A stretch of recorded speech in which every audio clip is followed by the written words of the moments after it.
രാജ്യത്തെ ഏറ്റവും വലിയ ഐ.ടി കമ്പനികളിൽ ഒന്നായ HCL ടെക് തലമുറ മാറ്റത്തിലേക്ക് കടന്നതോടെ അതിസമ്പന്നരുടെ പട്ടികയിൽ അംബാനിക്കും അദാനിക്കും ശേഷം മൂന്നാമതായി എത്തിയിരിക്കുകയാണ് റോഷ്നി നാടാർ.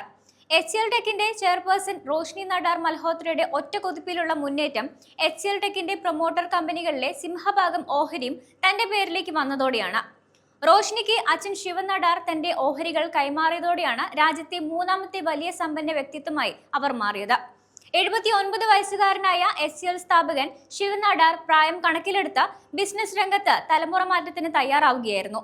പിന്തുടർച്ചാവകാശത്തിന്റെ ഭാഗമായി കമ്പനി സ്ഥാപക ഉടമയായ ശിവൻ നാടാർ ഭൂരിഭാഗം ഓഹരികളും ഏകമകൾ റോഷ്നി നാടാർ മൽഹോത്രയ്ക്ക് സമ്മാനമായി കൈമാറി.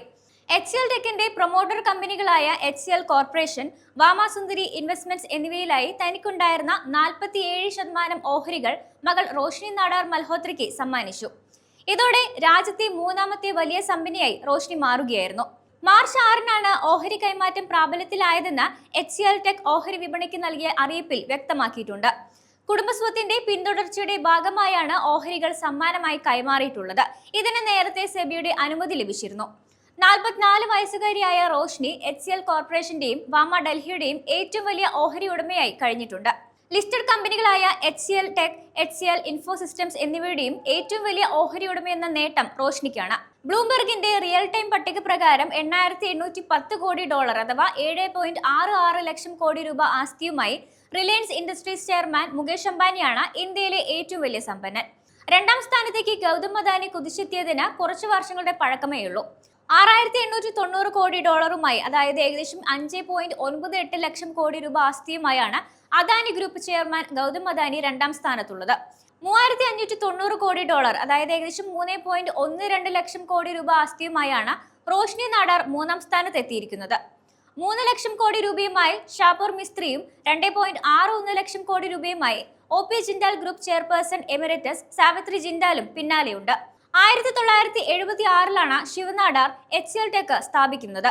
ഹാർഡ്വെയർ രംഗത്തായിരുന്നു തുടക്കം. ഇന്ത്യയിലെ ആദ്യത്തെ ആഭ്യന്തര കമ്പ്യൂട്ടർ നിർമ്മിച്ചത് കമ്പനിയായിരുന്നു. സോഫ്റ്റ്വെയർ സേവന രംഗത്തേക്ക് കൂടി HCL തുടർന്ന് കടന്നു. മികച്ച മുന്നേറ്റത്തിലൂടെ ബിസിനസ് ലോകത്ത് തന്റെ സ്ഥാനം ഉറപ്പിച്ച ശിവൻ നാടാർ 2020 ജൂലൈയിൽ ചെയർമാൻ പദവി മകൾക്ക് കൈമാറുകയായിരുന്നു. മാനേജിംഗ് ഡയറക്ടർ ആൻഡ് CEO പദവിയിലുണ്ടായിരുന്ന റോഷ്നിക്ക് അന്ന് 39 വയസ്സാണ് പ്രായം. റോഷ്നി ചെയർപേഴ്സൺ ആയതിന് പിന്നാലെ HCL ഗ്രൂപ്പിന്റെയും ശിവൻ നാടാർ ഫൗണ്ടേഷന്റെയും സ്ഥാപകനായ Shiv Nadar HCL technologies chairman emeritus എന്നതിനൊപ്പം കമ്പനിയുടെ സ്ട്രാറ്റജിക് ഉപദേഷ്ടാവ് എന്ന നിലയിലും പ്രവർത്തിച്ചു വരികയാണ്. ഇനി മുതൽ കമ്പനിയുടെ ഭൂരിഭാഗം ഓഹരികളും നിയന്ത്രണവും റോഷ്നിയുടെ കൈകളിലാണ്. ശിവൻ നാടാറുടെയും ഭാര്യ കിരൺ നാടാറുടെയും ഏകമകളായി 1982-ൽ ഡൽഹിയിലാണ് റോഷ്നി ജനിച്ചത്. വസന്ത് വാലി സ്കൂളിലെ പ്രാഥമിക വിദ്യാഭ്യാസത്തിന് ശേഷം ഉപരിപഠനം അമേരിക്കയിൽ. നോർത്ത് വെസ്റ്റേൺ യൂണിവേഴ്സിറ്റിയിൽ നിന്ന് കമ്മ്യൂണിക്കേഷനിൽ ബിരുദമെടുത്ത റോഷ്നി കെലോഗ് സ്കൂൾ ഓഫ് മാനേജ്മെന്റിൽ നിന്ന് MBA നേടുകയും ചെയ്തു. HCL health care vice chairman Shikhar മൽഹോത്രയെ 2010-ൽ വിവാഹം കഴിച്ചു. 2 മക്കളാണ് ഇരുവർക്കുമുള്ളത്. അർമാർ ജഹാൻ എന്നിങ്ങനെയാണ് മക്കളുടെ പേര്.